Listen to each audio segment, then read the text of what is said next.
بسم الله الرحمن الرحيم. الحمد لله رب العالمين، وأشهد أن لا إله إلا الله وحده لا شريك له، وأشهد أن محمدا عبده ورسوله. أما بعد، هذه بعض أحكام صلاة الاستسقاء. الاستسقاء هو طلب السقيا من الله سبحانه وتعالى عند حاجة العباد إليه على صفة مخصوصة، وذلك إذا أجدبت الأرض وقحط المطر، لأنه لا يسقي ولا ينزل الغيث إلا الله سبحانه وتعالى، وهي سنة مؤكدة لفعل النبي صلى الله عليه وسلم، وسببها القحط وهو انحباس المطر.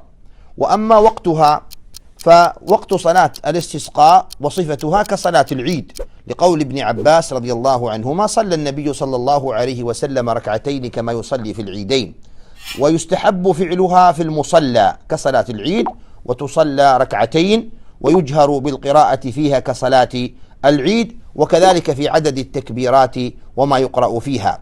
ويجوز الاستسقاء على أي صفة كانت، فيدعو الإنسان ويستسقي في صلاته إذا سجد، ويستسقي الإمام على المنبر في صلاة الجمعة، فقد استسقى النبي صلى الله عليه وسلم على المنبر يوم الجمعة.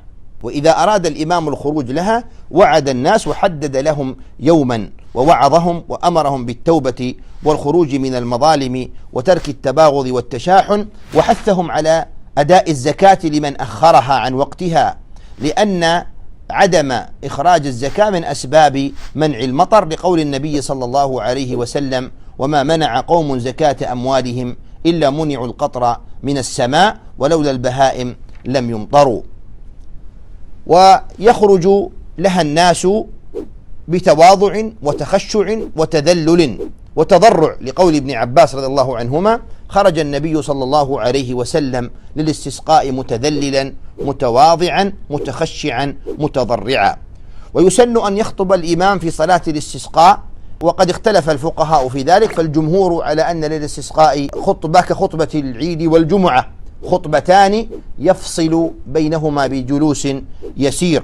وذهب بعض أهل العلم إلى أنها خطبة واحدة، والأمر في هذا واسع ومرجعه للإمام. وينبغي أن يكثر الخطيب في الخطبة من الاستغفار والأمر به، ويرفع يديه، لأن النبي صلى الله عليه وسلم كان يفعل ذلك في دعاء الاستسقاء حتى كان يرى بياض إبطه، ويرفع الناس أيديهم كذلك، لأن النبي صلى الله عليه وسلم لما رفع يديه يستسقي في صلاة الجمعة رفع الناس أيديهم. ويسن أن يكثر من الدعاء المأثور عن النبي صلى الله عليه وسلم في طلب السقيا. وثبت أنه صلى الله عليه وسلم حول رداءه، فحول إلى الناس ظهره واستقبل القبلة يدعو، ثم حول رداءه صلى الله عليه وسلم. ويسن أن يخرج إلى صلاة الاستسقاء جميع المسلمين حتى النساء والصبيان، ويخص أهل الصلاح بالخروج. فعن أنس أن عمر رضي الله عنهما كان إذا قحط الناس استسقى بالعباس، فقال: إنا كنا نتوسل إليك بنبينا فتسقينا، وإنا نتوسل إليك بعم نبينا، أي بدعاء عم نبينا، فاسقنا. قال: فيسقون. وفقني الله وإياكم لكل خير.